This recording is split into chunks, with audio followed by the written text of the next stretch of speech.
Polly ni papa w'umwana wanjye,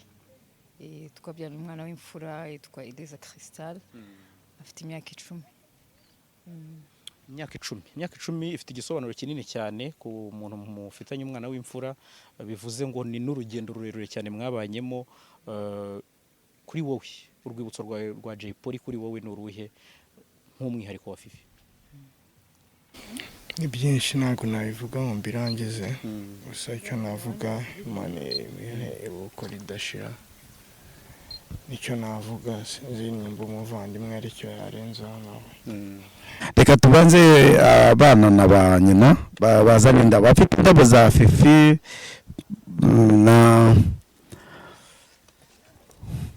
na Sharifa na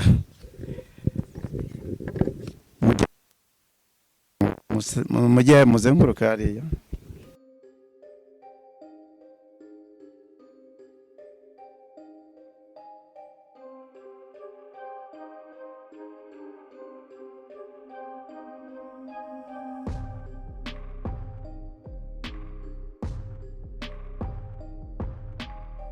Rero ngira ngo nkuko mubibona, Polly yasize umuryango. Polly yasize umuryango munini ariko ufite aho wubakiye. Uyu turi kumwe yitwa Fifi, ntabwo ndi bufate umwanya muremure kumwe ngo yivuge. Mwagiye mumwumva kenshi, ngira ngo namubyara wigeze kubasererezaho rimwe, na akantu kaba karanyuzemo. Hari indirimbo muzi ya Green P ivuga ngo mugiye Polly na Fifi, ibindi ntabwo mbyongeraho. So rero n'uyu nguyu yaririmbaga Fifi. Wenda ni muntu ki kuri Polly kugira ngo wenda tunatangiriraho abantu bamenye Fifi turi kuganira? Ntacyo wavuga ndagufasha. Polly ni papa w'umwana wanjye, twabyaranye umwana w'imfura yitwa Ideza Crystal, afite imyaka 10. Imyaka icumi ifite igisobanuro kinini cyane ku muntu mufitanye umwana w'imfura, bivuze ngo ni n'urugendo rurerure cyane mwabanyemo. Kuri wowe urwibutso rwa Polly kuri wowe ni uruhe nk'umwihariko wa Fifi? Ibintu byinshi nibuka kuri Polly ni byiza. Urumva no kuba papa w'umwana nacyo ni ikindi kintu kiba kirenze. Urwibutso rero Polly yansigiye kwicisha bugufi no kubana na buri muntu uwo ari we wese.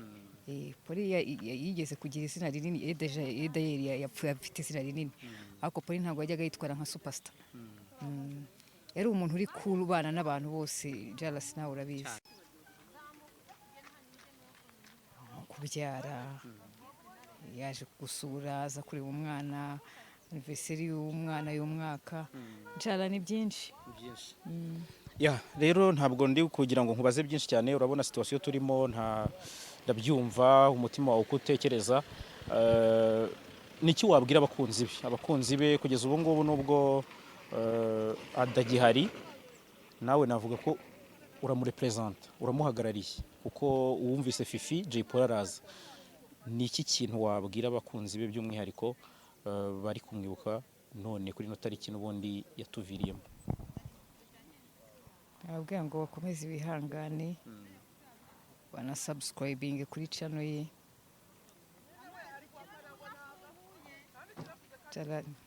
Bakomeze ibihangane. Muri uvuze akantu kavuga ngo subscribing, bivuga ngo hari umuntu accessinga konte ze ziri available? Yego. Wow. Byiza cyane. Mwabashije gukusanya ibihangano bye bijya ahantu hamwe? Tubirimo. Tubirimo. Muri uku kwezi nzakubwira. Itariki nk'iyi irakomeye, ndagira ngo wenda kugira ngo turere ari naho dusoreza, uduhe nk'ishusho, wihangane uduhe ishusho y'ukuntu byari bimeze igihe wumva itangazo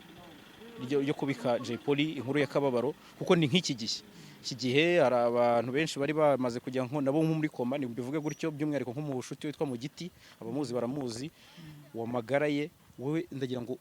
use nk'utwibutsa kuri iyo situation n'ubwo bwose ntifuza kuyigarukamo. Ngewe ubundi ibintu iyo bindenze,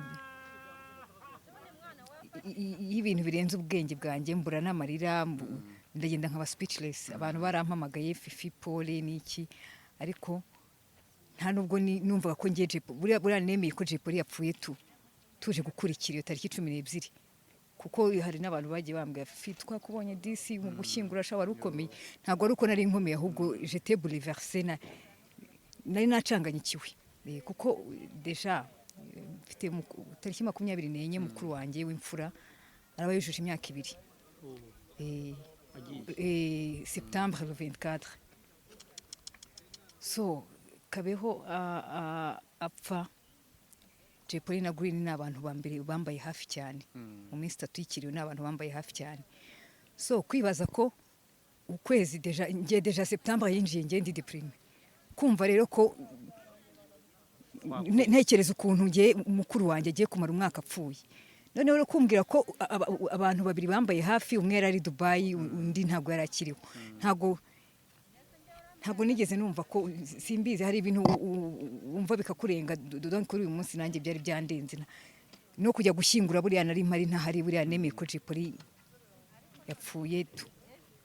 dukurikira iyo tariki 12 z'ukwa 9 gusa uyu nyine ni umunsi mubi cyane ngo mpita ndeba nk'umwana wanjye mama mubwira ko papa we yagiye mu ijuru ntabwo ari umunsi mwiza jala no kwihangana reka ngushimire kuba wemeye nuko tunaganiraho gato ntabwo biba byoroshye tubwire n'abantu tuti mukomeze mwihangane ubwo by'umwihariko abakunzi ba Jay Polly murakoze fire sorry gato twagira ngo ugire ikintu kimwe cyonyine tubwira n'ubundi nk'urwibutso ufite kuri Jay Polly nk'umuntu mwabanye muri Tough Gang ni itsinda ryamamaye ndetse nawe arimenyekaniramo n'ubwo yaje gukora umuziki ku giti cye nk'uko nawe ukora kugeza ubu uri hano wamwibutse urwibutso ufite kuri Jay Polly ni uruhe muri make ni byinshi ntabwo nabivuga ngo mbirangize gusa icyo navuga Imana ibuko ridashira nicyo navuga sinzi nimba umuvandimwe aricyo yarenzaho nawe twese dusanzwe tubizi ko ari inzira ya twese byakire bigoye ariko tukagerageza nk'ubu kuza kwibuka tuba duhora tumwibuka n'ubundi kuko tuba tumukunda umuvandimwe umuhanzi ntagapfa azahoraho iteka azahora mu mitima yacu kandi Imana izadufashe twese ikivi n'ibyo turimo dutekereze ahantu tugeze kuko twese tuzahaza gusa mbonye ko bishoboka byose ntutwakwitaga ko akomeye yaza ntutwakwitaga ko aciriritse yaza hose twahaza tukahurira tukahaganirira aba bose ubona baturenze ubushobozi hari nabo turenze ubushobozi ariko bari hano natwe turi hano turi kuvuga ntabwo bari kuvuga ariko turabakunda ntibari kutuvugisha ariko turabakunda nzi neza yuko igihe kimwe Bibiri iravuga ngo hari igihe cy'umuzuko ariko ntabwo tuzi neza koko hari igihe cy'umuzuko ariko turabyizera kuko turabibwirwa so nimba twumva ko tutabwirwa ese twebwe turiyumvisha iki ngiye ku bwanjye ntabwo mvugira uriya ntabwo mvugiye n'uyu reka nivugire ndiyumvisha yuko nkwiriye gutekereza kabiri kuko nageze ahantu hariho nimero kuri buri muntu iyo nimero yanjye nigeraho bizaba ari iyo kandi iyo nimero yanjye nigeraho muzavuge ngo iyi nimero ize yihuse ko nimero ya kabaka sha mu buzima so wabekinze kabaka igihe kirekire Jay Polly mu giti yagiye kuririmba mu ndirimbo nyinshi cyane mwabanye ubuzima bwinshi cyane urwibutso ufite kuri Jay Polly umaze umwaka tuvuyemo uyu munsi ni uruhe mu giti wihangane udusubize icyo cyonyine noneho urwibutso mfite kuri Jay Polly iyo mbonye Crystal ntabwo hari mbona Jay Polly kuko niwe wenyine ugaragaza isura ya Jay Polly niwe mwana mu buzima iyo mubonye n'ukuntu yankundaga ukuntu papa we yankundaga mu buzima numva birandenze ariko icyo narenzaho ku mwana wa Jepoli yakundaga abana be kuko yari azi neza yuko iyo upfuye ukiri umwana biba birangiye kuko yakundaga indirimbo yitwa People Die Young upfuye ukiri muto birababaza cyane yakundaga kuririmba mu ndirimbo zo kumva ko ashyiramo akantu ko kuvuga ngo umuntu ni ubusa isa n'isa umuntu yataha donc vasi ze hafi ya zose nzi ko zizi uwo mwihariko wowe waba warabashije kurumarika mu gihe wigeze uwubonaho ukavuga ati Jay burya bya bintu yarabihanuraga icyo nzi kuri Jepoli nuko ni umuntu wavugishaga ukuri kandi areba ibyo sosiyete nyarwanda ikeneye ko twari tuvuye mu bibi tugomba kujya mu byiza ari byo turimo urabona aho u Rwanda rugeze kuri ubu ntabwo tukirira mbere twarariraga cyane umuntu yapfuye yagiye ariko ubu ntabwo tukirira twamenye yuko ari isezerano ry'Imana buri kimwe cyasogongeye ku buzima kizasogonyana no ku rupfu so tugomba kubyakira kuva Jepoli yatuvamo hari abantu bavuze ko Mugisha yasaze mu giti yahindutse ndagira ngo icyo kintu nacyo use nk'ukivugaho gato kuko kirahurirana n'ubundi n'igikorwa turimo donc niki cyakubayeho wenda ushobora gusanga abana nabyitiranyije hari ikindi kintu wowe uzi cyakubayeho kidasanzwe bakacyita ubusazi ntago nasaze burya hari icyo uba ufite muri wowe so ushobora kuba ufite n'urugero nambara ino shati ni ishati oya n'urugero ni ishati kandi ari umupira ariko nkunda ishati hari undi ukunda umupira ariko iyo shati nambaye ndayikunda iyo shati nkunda kuyambara ukavuga n'imwe yonyine nambara so iyo shati iyo rimwe nambara iyo ndayikunda kuko ari iyo ngiyo nkunda ngiye gusura JALAS nambaye ya shati ngiye gusura nde nambaye ya shati ariko iyo shati nimba nyikunda burya ni y'agaciro sibyo kuko iranshimisha so Jepoli nanjye kuri nge yameningaga byinshi cyane nakubwiza no kuri Jepoli ni umuntu kuko ku munsi wa gatandatu yabaga afite ibitaramo nka bitatu muri ibyo bitaramo bitatu hareramo miliyoni 4 n'urugero nguhaye wenda sinkweruri 4